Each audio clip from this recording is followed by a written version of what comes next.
"Sir, you can't give away your last ticket. You'll miss your train."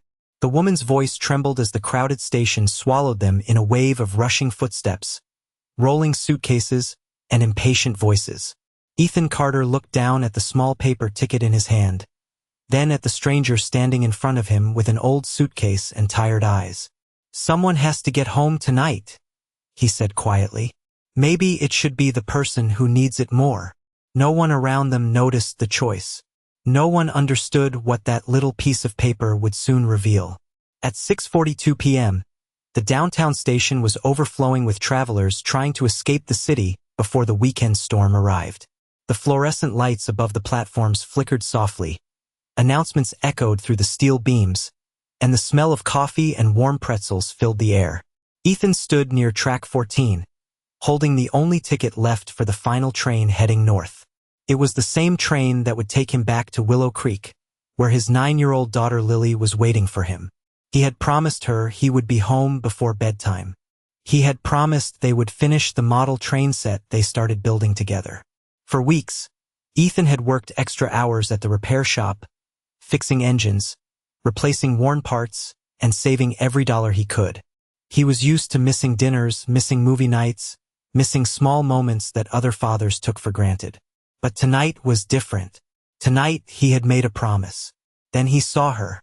The woman stood beside the ticket counter, holding a faded leather suitcase with a broken handle. She wasn't dressed like someone important. No designer bags. No assistant. No special treatment. Just a woman quietly asking for help. "I'm sorry," the ticket clerk said, avoiding her eyes. "The system won't allow another transfer. The train is full." "I understand," she replied. "Is there any other option?" The clerk shook his head. "You should have booked earlier." A few passengers nearby glanced over. One man sighed loudly. Another muttered that people needed to plan better. Ethan watched silently. He knew that feeling. The feeling of being treated like a problem instead of a person. "Excuse me," Ethan said. The woman turned. "You can have mine." Her expression changed instantly. "What?" "My ticket," Ethan repeated, holding it out. "Take it." She stared at him as if she couldn't understand the words. "But you were waiting for this train." Ethan gave a small smile. "Yeah, I was." "Then why?" she asked. Ethan looked toward the platform where the train lights were approaching in the distance. "Because my daughter taught me something. If you have enough to help someone, you should." The woman slowly accepted the ticket. For a moment, the noise of the station seemed to disappear. "I can't repay you," she whispered. Ethan shook his head. "I'm not asking you to." Behind them, the ticket clerk watched with a strange expression. His fingers moved quickly over the computer screen. "Wait," he said suddenly. His voice was different now. Confused. Concerned. He looked at the ticket, then at the woman holding it. The color drained from his face. "Ma'am?" The woman looked back. "Yes." The clerk stood straighter. The entire counter area became quiet. "I'm sorry." "I didn't realize." Ethan frowned slightly. "Realize what?" The clerk swallowed. Then he turned toward the approaching conductor walking down the platform. "Mr. Daniel, we have a situation." The conductor looked at the ticket, then at the woman. His eyes widened. "Claire Whitmore." The woman remained silent. The station seemed to hold its breath. The conductor lowered his voice. "What are you doing here, ma'am?" Ethan looked between them, confused. The stranger with the old suitcase was no longer just a passenger who needed a seat. The man who had given away his last ticket had no idea that the person he helped was the one person in the entire station who could change everything. The station had gone quiet in a way Ethan Carter had never experienced before. Not because the crowd had disappeared, but because everyone was suddenly paying attention. A few minutes earlier, he had been just another tired father standing beneath flickering lights with a worn jacket, grease still beneath his fingernails from a long day repairing engines. Now every eye near track 14 was fixed on the woman holding the ticket he had given away. Claire Whitmore stood still as the conductor approached her. Her expression remained calm, but Ethan noticed something different. The confidence of someone who knew exactly how to handle pressure, yet had chosen to remain invisible. "Claire," the conductor repeated softly, "we were not expecting you tonight."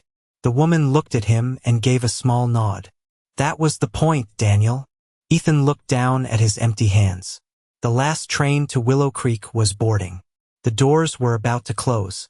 His chance to get home to Lily was disappearing with every passing second.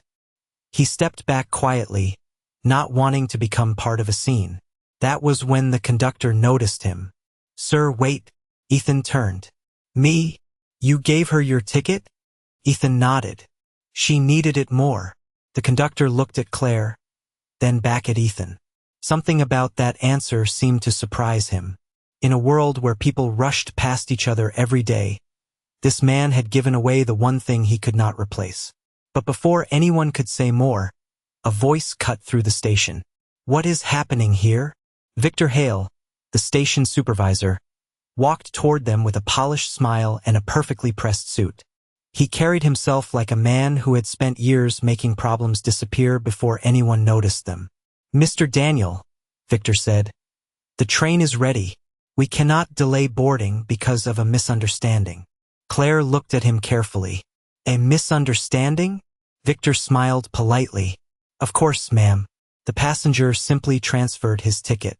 Nothing unusual." But Claire did not answer immediately. She looked toward the ticket counter, then at the security cameras above the platform, then back at Victor. "Interesting," she said quietly, "because I was told this station had no available options." Victor maintained his smile. "Our staff follows procedures." Ethan watched silently. He had spent years fixing machines, and he knew when something did not sound right. A machine could make a strange noise before it failed. People were often the same. Small cracks appeared before bigger problems surfaced. The ticket clerk suddenly looked uncomfortable. "Mr. Hale, I only followed the instructions." Victor turned toward him. "That is enough." The clerk lowered his eyes. Ethan noticed the exchange. A small moment, a small hesitation, but enough to tell him there was more happening than he understood. Claire stepped closer to Ethan.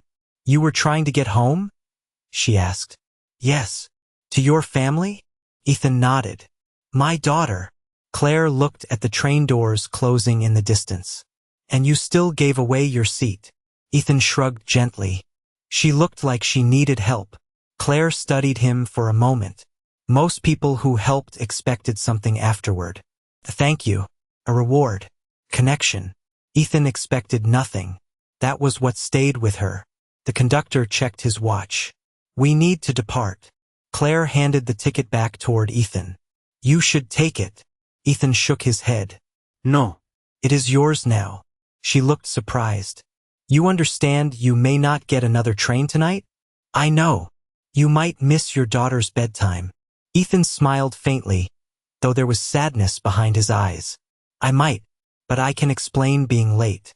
I cannot explain seeing someone left behind and doing nothing." For the first time that evening, Claire had no immediate response. The station lights hummed above them. The crowd moved around them. Yet in that small moment, everything seemed still. Then Victor glanced toward Ethan and spoke with a tone that sounded friendly but carried judgment. "Some people make emotional decisions without understanding how the system works." Ethan looked at him calmly. "Maybe. But sometimes systems need someone to remember who they are supposed to serve." The words were simple, quiet, but they landed harder than Victor expected. Claire watched Victor's reaction carefully. Tiny pause, a quick change in his expression, a moment of discomfort hidden behind professionalism. She noticed, and so did Daniel. As the train began moving away from the platform, Ethan watched the lights disappear into the distance. He had missed his ride home, but he had no idea that the small choice he made with one last ticket had just opened the door to a truth hidden far beyond the station walls. The last train disappeared into the darkness beyond track 14, carrying away the only easy path Ethan Carter had to get home that night. For a few seconds, he simply stood there, listening to the fading sound of the wheels moving along the rails. The station slowly returned to normal. Travelers continued walking, Phones rang. Announcements echoed overhead. The moment that had captured everyone's attention was already becoming another forgotten scene in a crowded place. But for Ethan, it was not forgotten. He looked at his empty hand and thought about Lily waiting at home. He imagined her sitting near the window, checking the clock, wondering when her father would walk through the door. Ethan pulled out his phone and pressed her name. The call connected after 2 rings. "Daddy!" Her small voice immediately changed the tired expression on his face. "Hey, sweetheart. Are you on the train?" Ethan looked toward the empty track. He paused for a moment. Not yet. There was silence on the other end. A child's silence. The kind that noticed more than adults expected. "Did something happen?" Lily asked. Ethan smiled softly. "Something did. I helped someone who needed a seat." "So you missed the train?" "Yeah." Another pause. Then Lily asked, "Are you okay?" Ethan looked around the station. People were rushing past him, but somehow he felt calm. "I am. I just might be home a little later." "Okay," she said. "I will save the last piece of the apple pie for you." Ethan closed his eyes for a second. That small promise meant more than any reward. "Thank you, Lily." After the call ended, Ethan sat on a bench near the platform. He did not complain. He did not call anyone to demand special treatment. He simply waited. Across the station, Claire Whitmore watched him from a distance. She had spent years surrounded by people who knew her name, her position, and the influence attached to it. Yet the man sitting alone on the bench had shown her something she rarely saw. Kindness without calculation. She walked toward him. "You really are not upset?" she asked. Ethan looked up. "About missing the train?" Claire nodded. "Most people would be." Ethan gave a small shrug. "Most people probably had somewhere important to be." Claire looked at him carefully. "And you do not?" Ido. He glanced at his phone. "My daughter is waiting for me." That answer stayed with Claire. Not because it was dramatic, because it was simple. He had something precious to lose, and he still chose to help. Before Claire could respond, the station supervisor, Victor Hale, approached again. "Ms. Whitmore, your vehicle is ready." Ethan looked up slightly. The name caught his attention. Whitmore. He had heard it before, but he could not place it. Claire noticed his expression. "It is not important." But Victor quickly stepped in. "Actually, it is. Ms. Whitmore is a very busy person. We should not take more of her time." His words sounded polite, but Ethan noticed something unusual. Victor was not speaking to Claire like a regular passenger. He was speaking like someone trying to control the conversation. Claire noticed too. "Mr. Hale," she said calmly, "how many passengers were denied assistance tonight?" Victor smiled. "I would not know. The staff handles those situations." "Interesting," she replied, "because your staff seems very certain about who deserves help." The air changed slightly. Ethan looked between them. He did not know the history behind the question, but he knew when someone avoided an answer. It was the same feeling he had when inspecting an engine and finding a hidden problem beneath a clean surface. Victor checked his watch. "We can discuss operational matters tomorrow." Claire watched him walk away. Then she turned back to Ethan. "You work with machines, do you not?" Ethan smiled faintly. "How did you know?" "Your hands." She glanced at the small marks from years of repairs. People who fix things usually notice when something is not working. Ethan looked toward the ticket counter. Sometimes people notice. Sometimes they ignore it. Claire followed his gaze. Behind the counter, the ticket clerk quickly looked away. A question formed in her mind. Not about Ethan. About the station. About how many quiet people had been ignored because no one stopped to look. Then Daniel, the conductor, returned holding a small tablet. His expression was serious. "Ms. Whitmore, you need to see this." Claire stepped closer. "What is it?" Daniel turned the screen toward her. A record appeared from the ticket system. One transfer. One denied request. One unusual adjustment. Claire studied the information carefully. Then she looked back at Ethan. The man who had given away his last ticket had no idea that his simple act had uncovered the first clue to a much larger problem. The tablet screen glowed softly between Claire Whitmore and Daniel, displaying a record that should have been ordinary. A ticket transfer, passenger change, a routine update.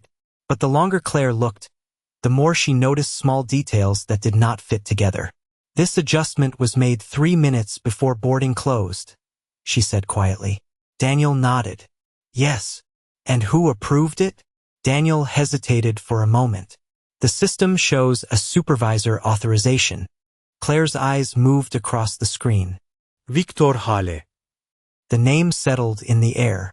Not loudly, not dramatically, just enough to create a question. Ethan stood a few feet away, watching without interrupting. He had learned long ago that people revealed more when they believed no one was paying attention. At the repair shop, a strange sound from an engine was never ignored. A loose connection, a small leak, a tiny change in pressure could point to a much bigger issue. Claire seemed to think the same way. How often does this happen? She asked Daniel. The conductor looked uncomfortable. What do you mean? Passengers being told there are no options when there are options. Daniel looked toward the empty platform. I do not know. Claire noticed the answer immediately. Not because it was wrong, because it was incomplete. You have worked here for years, she said. You have seen something. Daniel lowered his voice. There have been complaints. And they usually disappear. Ethan looked at him. Disappear? Daniel nodded slightly. They are marked as resolved. Claire looked back at the tablet. Without the customer being contacted? Daniel did not answer. He did not need to. The silence answered for him. A few minutes later, Victor returned with the same professional smile. Ms. Whitmore, I hope everything is satisfactory now. Claire turned the tablet around. Is this satisfactory? Victor looked at the screen. For the first time that night, his expression changed. Only for a second. But Claire saw it. A simple ticket adjustment, Victor said smoothly. Nothing more. Then why was the passenger told there were no alternatives? Because employees follow guidelines. Guidelines created by whom? Victor paused. The company. Claire nodded slowly. And who reviews those guidelines? Victor smiled again. Our operations team. It was a careful answer. A safe answer. Ethan recognized that kind of answer. The kind people gave when they wanted to avoid saying too much. Claire handed the tablet back to Daniel. I want the full record. Victor stepped forward. That may take time. Then take the time. Her voice remained calm. I want every customer complaint from the last 6 months involving denied assistance, ticket changes, and priority decisions. Victor's smile became slightly tighter. That is a large request. Good systems should be able to explain their decisions. She looked directly at him. Especially when those decisions affect people.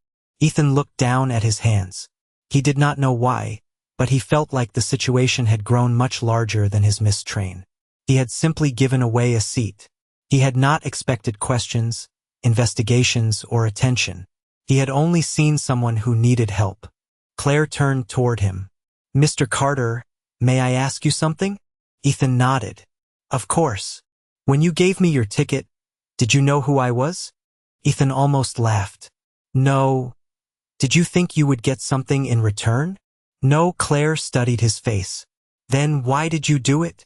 Ethan looked toward the platform where the train had already disappeared. Because someone had to make a choice. I just happened to be there. Those words stayed with Claire longer than she expected. She had spent years building a company around schedules, numbers, and efficiency. But standing in a crowded station after midnight, she realized something important. A company could have perfect systems and still forget the people inside them. Daniel suddenly looked at his tablet again. Ms. Whitmore. Claire turned. What is it? He pointed to another section of the record. There is something unusual. Claire stepped closer. The screen showed a pattern. Multiple passengers. Similar decisions. Similar explanations. Similar missing follow-ups. Ethan looked at the information and understood only one thing. The problem was not one ticket. It was a habit, a hidden pattern buried beneath ordinary moments. Claire looked toward the station windows, where the reflection of the empty platform stared back at her. "Tomorrow morning," she said quietly, "I want a complete review of this station." Victor forced a polite smile. "Of course." But his eyes showed something different, concern. Because for the first time, the person asking questions was not a customer. She was the person who owned the answers. The station was almost empty when the last travelers finally disappeared into the streets outside. The bright noise of rush hour had faded into a quiet hum of cleaning machines, distant announcements, and footsteps echoing across the marble floor. But for Claire Whitmore, the night was only beginning. She stood inside the station office, looking through records that were supposed to tell a simple story. Instead, they revealed a pattern hidden in plain sight. 3 complaints this week," Daniel said quietly, scrolling through the files. 7 last month. 23 in the last 6 months. Claire looked at the screen. "And all marked resolved?" Daniel nodded. "Yes." "Resolved how?" He hesitated. Most customers were given standard responses. Claire leaned back in her chair. The answer bothered her more than she expected. Not because it was surprising, but because it was familiar. Large organizations often did not fail because of one big mistake. They failed because small problems became invisible. Across the room, Ethan Carter sat near the entrance, waiting for the next available ride home. He had a paper cup of coffee in his hand and his old work jacket folded beside him. He looked exhausted, but peaceful. He was not demanding attention. He was not asking for compensation. He was simply waiting. Claire walked over to him. "You should not still be here." Ethan looked up with a small smile. "I have noticed that trains do not usually wait for me." Claire almost smiled. "You lost your ticket, missed your train, and possibly missed your daughter's bedtime. Most people would be angry." Ethan looked down at his coffee. Being angry would not bring the train back. "That is a very practical answer. I fix machines for a living," he said. "You learn quickly that frustration does not repair anything." Claire studied him. "You always think that way?" Ethan looked toward the station windows. No. "I used to think everything had to be fixed immediately. Then life taught me some things need patience." For a moment, Claire said nothing. There was something about Ethan that felt different from the people she usually met. Executives prepared speeches. Managers prepared explanations. Ethan prepared himself to accept consequences without making someone else carry them. Before Claire could respond, Daniel approached with another file. "I found something." Claire turned. "What is it?" Daniel opened the document. A complaint from 3 months ago. Claire read the details. A mother traveling with 2 children had been told there were no available seats, even though the system showed open options. Another passenger had offered help. The same explanation appeared. "Technical limitation." Claire looked up. The same phrase. Daniel nodded. Almost word for word. Ethan glanced over. "Sounds like someone copied an answer instead of solving a problem." Claire looked at him. "That is exactly what it sounds like." Then Daniel noticed another detail. "There is more." He pointed to the bottom of the report. The review was approved by the same supervisor. Claire's expression changed. Victor Hale. The room became quiet. A small name on a document suddenly connected many pieces together. The missing follow-ups, the repeated responses, the pattern. But Claire knew suspicion was not enough. She had built her career on decisions supported by evidence. Person could be wrong.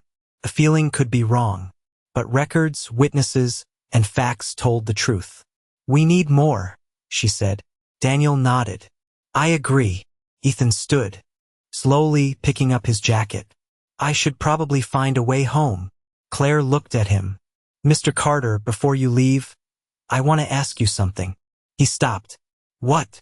"If you knew your small decision would uncover all of this, would you still have given me your ticket?" Ethan did not answer immediately. He looked back at the empty platform where the train had left hours earlier. "Yes." Claire watched him carefully.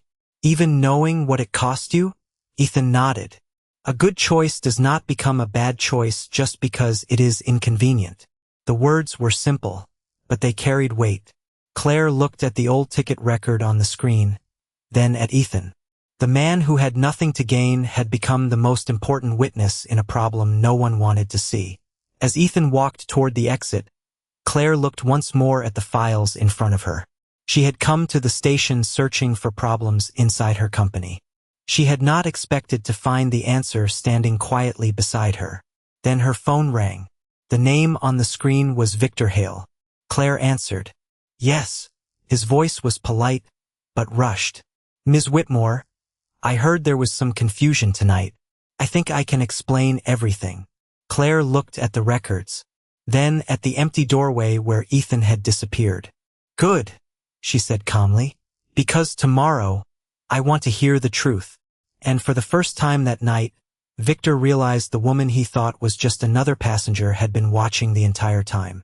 The next morning arrived quietly over the city, but inside the main office of Whitmore Rail, the atmosphere had already changed. The walls were covered with reports, schedules, and performance charts that once represented success. Now, Claire Whitmore looked at them differently. Numbers could show growth. Numbers could show efficiency. But numbers could also hide people. She stood near the large window overlooking the tracks below, holding the old ticket record from the previous night. One small transaction. One simple act. One question that no one had wanted to ask. How long has this been happening? Claire asked. Daniel stood across from her with a folder in his hands. We do not know. Yet. Then we find out. Her voice remained calm. She was not angry. She was focused. Across town, Ethan Carter was back at the repair shop, returning to the routine he knew. The smell of oil, the sound of tools, and the steady rhythm of fixing broken machines felt familiar. He had no idea that his name was now connected to a company investigation. He was not looking for attention. He was simply trying to finish enough work to pick up Lily after school. His coworker, Mike, noticed the tired look on his face. Long night. Ethan smiled slightly. Something like that. You finally catch the train? Ethan shook his head. No, Mike laughed softly. Then why do you look like you are the one who won? Ethan looked at the engine in front of him. Sometimes doing the right thing feels better than getting what you wanted. Meanwhile, inside Whitmore Rail headquarters, Claire reviewed every piece of information connected to the station. She requested camera footage. She requested customer records. She requested employee statements. Every request created a new question. The same names appeared repeatedly. The same explanations appeared repeatedly. And the same supervisor approval appeared at the end of every report. Victor Hale. When Victor entered the conference room, he looked confident. I understand there was some confusion at the station last night, he said. Claire placed several documents on the table. Was there? Victor sat down. A customer misunderstanding. Nothing more. A misunderstanding repeated 23 times?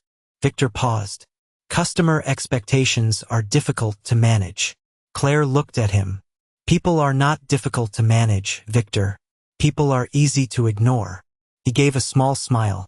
With respect, running a transportation system requires decisions based on policy, not emotion. Claire nodded slowly. I agree. Victor seemed relieved. Good. But policy without accountability becomes an excuse. The room became silent. Victor adjusted the folder in front of him. I think we should be careful not to overreact. Claire looked at the screen behind her. Security footage from the station appeared. It showed Ethan giving away his ticket. No hesitation. No request for recognition. No expectation of reward. Just a choice. Do you know who this man is? Claire asked. Victor glanced at the screen. A passenger. That is all. As far as I know. Claire watched the footage again. Interesting. She turned toward him. Because he understood something our system forgot. Victor frowned slightly. And what is that? That every passenger has a story. Later that afternoon, Claire visited the station again. She wanted to see the place without cameras, reports, or explanations. She wanted to understand what employees saw every day. Near the ticket counter, she noticed something unusual. A small sign that had been placed behind the desk. Priority assistance available upon request. But below it, another handwritten note had been taped over the corner. Subject to approval. Claire looked closer. That was not company language. That was someone adding their own rule. She took a picture. A few minutes later, the ticket clerk, Mark, approached nervously. Ms. Whitmore? Claire turned. Yes. Mark looked around before speaking. I need to tell you something. Go ahead. He took a breath. Last night was not the first time someone was told there were no options. Claire remained silent. Why did you not report it? Mark looked down. Because every time someone complained, we were told it was already handled. Claire studied his expression. Fear was not what she saw. It was regret. Mark, she said gently. Systems only change when people are willing to tell the truth. He nodded. Then I will tell you everything. As Mark opened his phone, a new message appeared. A warning from Victor's office reminding employees not to discuss internal matters. Claire saw the notification. Mark saw it too. Neither of them spoke. But the timing told its own story. The investigation had not stayed hidden. Someone knew. And now Claire understood the next step would not only reveal the problem. It would test who was willing to stand for the truth. The warning message remained on Mark's phone screen for several seconds, glowing quietly beneath the bright lights of the station office. It was only a few words, but the meaning behind them was impossible to ignore. Employees are reminded that internal matters should be handled through proper channels. Claire Whitmore looked at the message, then at Mark.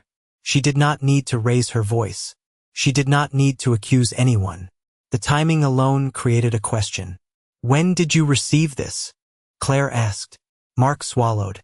Less than a minute after I agreed to speak with you. Claire nodded slowly. Interesting. The station continued moving around them. Travelers checked schedules. Children held their parents' hands. Trains arrived and departed. To everyone else, it was an ordinary afternoon. But inside that small office, the truth was beginning to surface. Claire turned toward Mark. I want you to tell me exactly what happened. Not what you think I want to hear. Not what sounds safe.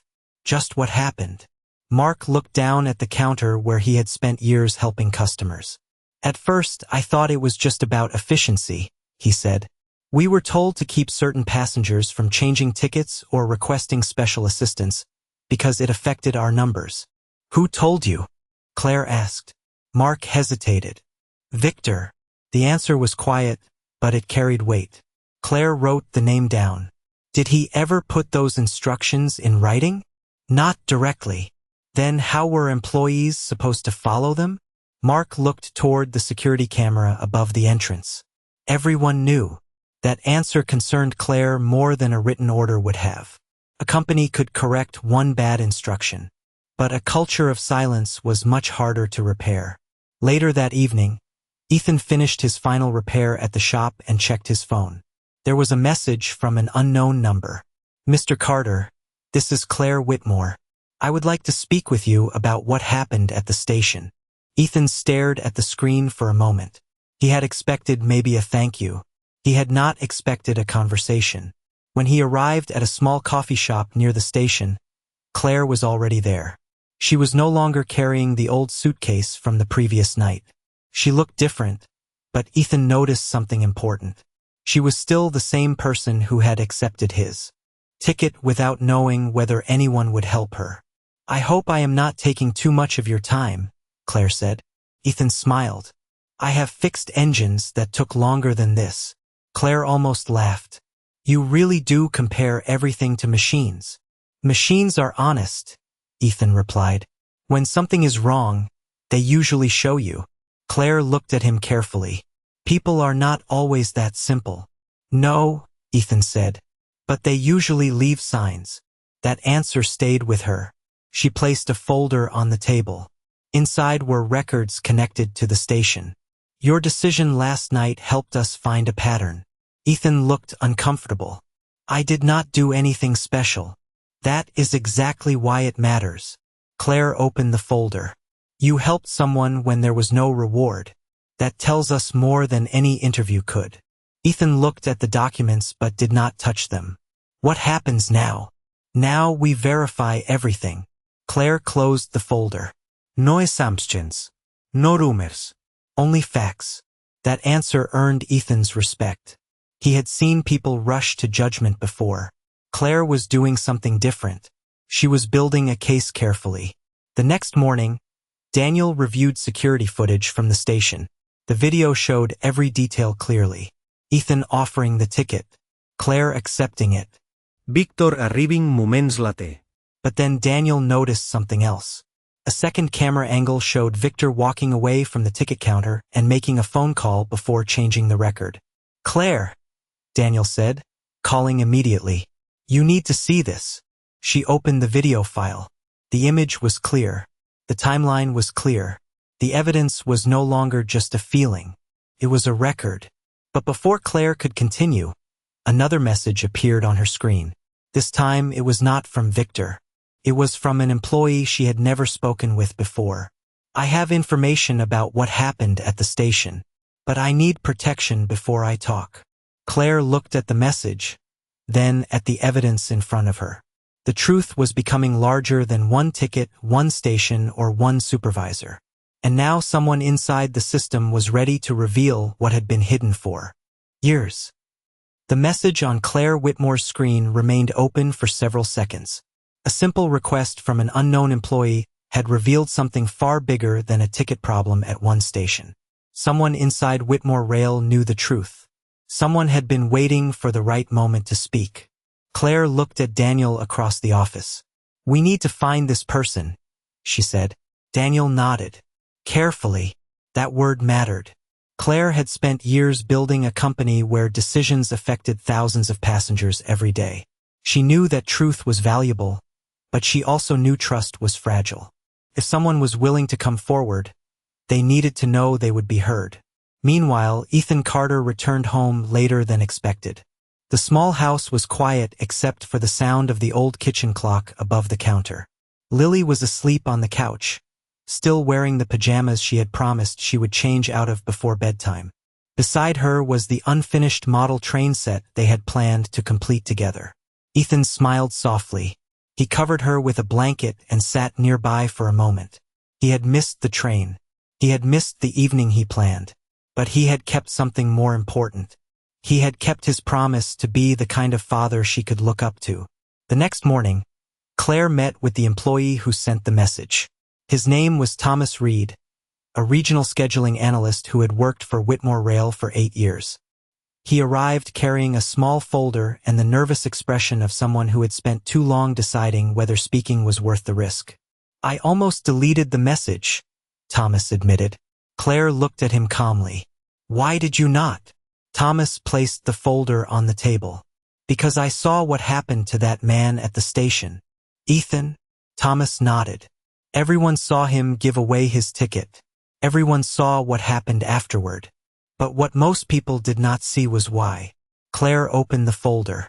Inside were printed records, schedule reports, and internal notes. What are these? She asked.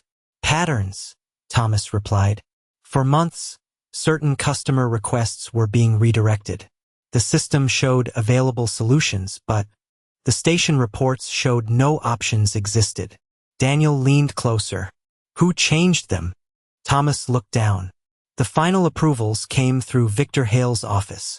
Claire studied the documents carefully. Why would someone do this? Thomas answered quietly. Performance numbers. The room became still. The station was judged by how quickly it processed passengers, Thomas explained. Helping people took time. Solving complicated problems affected reports. So some employees learned that the easiest solution was to make problems disappear. Claire looked at the pages again. It was not one bad decision. It was a system that rewarded silence. That was the bigger truth. Later that day, Claire returned to the station. She wanted to see the place where everything began. The same platforms. The same ticket counters. the same announcements.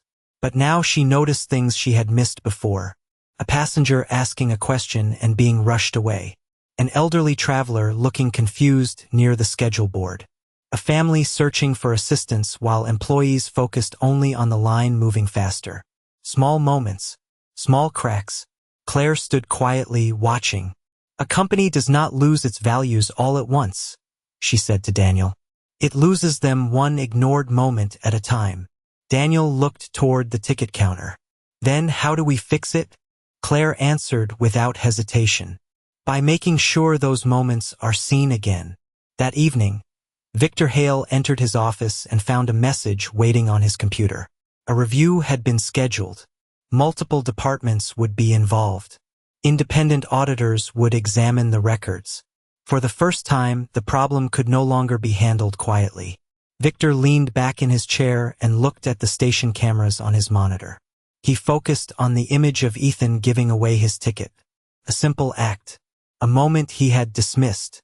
He finally understood that the man he considered insignificant had become the reason everything was being questioned.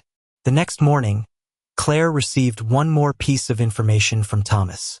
It was a recording of an internal meeting, a conversation that connected the decisions directly to Victor's office. Claire pressed play. The first few seconds were quiet. Then a familiar voice appeared. If customers complain, let them complain. Numbers matter more than feelings. Claire stopped the recording. She looked at Daniel. The evidence was no longer a pattern. It was a direct connection. The truth had finally found a voice. The recording ended with a quiet click, but the words inside it remained in the room like an echo that refused to disappear. Claire Whitmore sat still, her eyes fixed on the paused screen. She had heard thousands of explanations throughout her career. She had listened to executives defend decisions, managers justify mistakes, and teams explain why something could not be done. But this was different. This was not a misunderstanding. It was a choice.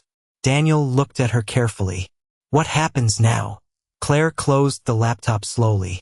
Now we do this the right way. She did not sound angry. She sounded certain. We verify everything. We protect the people who came forward. And we give everyone a chance to tell the truth. Across the city, Victor Hale walked through the station with the same confident expression he had worn for years.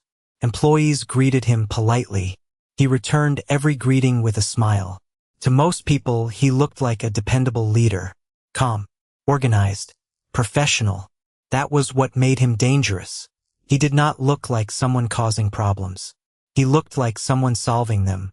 But behind his office door, Victor stared at the notice from corporate headquarters. A full review. Independent auditors. Employee interviews. He knew exactly what it meant. The quiet system he had built was no longer quiet. He picked up his phone and called Claire. Ms. Whitmore, he said when she answered. I believe there has been a misunderstanding. Claire looked through the documents in front of her. A misunderstanding involving multiple reports, altered records, and employee statements. Victor remained calm. I think some employees may have misunderstood operational decisions. Operational decisions? Claire repeated. Yes, running a transportation network requires difficult choices. Claire paused. Difficult choices for whom, Victor? Silence followed. Just for a moment. But it was enough. Claire noticed. We will discuss this during the review. After the call ended, Claire visited Ethan at the repair shop. She found him working beneath the hood of an old pickup truck, carefully checking each part before making a repair. You always inspect everything before changing something? She asked. Ethan looked up and smiled. Usually. Why? Because replacing the wrong part can create a bigger problem. Claire nodded. That applies to people too. Ethan wiped his hands with a cloth. Are you saying you found the problem? I found pieces of it. She explained the investigation, the records, the reports, the employees who finally spoke. Ethan listened quietly. He did not look proud. He did not look surprised. He simply listened. I am sorry you got pulled into this, Claire said. Ethan shook his head. I did not get pulled into anything. I gave someone a ticket. That ticket started all of this. Ethan looked thoughtful. Maybe the ticket did not start it. Maybe it just showed what was already there. Claire smiled slightly. That was exactly why she trusted him. He did not see himself as a hero. He saw himself as someone who noticed a problem and chose not to ignore it. Later that afternoon, Claire met with the review team. They organized the evidence carefully. The security footage from the station, the ticket records, Thomas Reed's documents, Mark's statement, the internal recording, each piece connected to the next. No rumors, no assumptions, just facts. But before the official meeting could begin, Victor requested one final private conversation. Claire agreed. When he entered the room, he looked composed. I want you to understand something, Victor said. This company cannot be managed by emotion. Claire looked at him. I agree. Victor seemed relieved. Good. But it cannot survive without humanity either. Victor leaned back. You are letting one man's kindness influence a major business decision. Claire looked at the folder beside her. No. His kindness revealed a business decision that was already hurting people. Victor had no immediate response. For the first time, the confidence behind his words weakened. Claire continued. The question is not whether Ethan Carter made an emotional choice. She opened the folder. The question is why the system made kindness necessary in the first place. Victor looked away. The room became quiet. Outside the glass windows, trains continued moving along the tracks. Thousands of people continued traveling. Most would never know what was happening behind the scenes. But soon they would. Because the truth was no longer hidden in reports or private conversations. It was ready to be heard in front of everyone.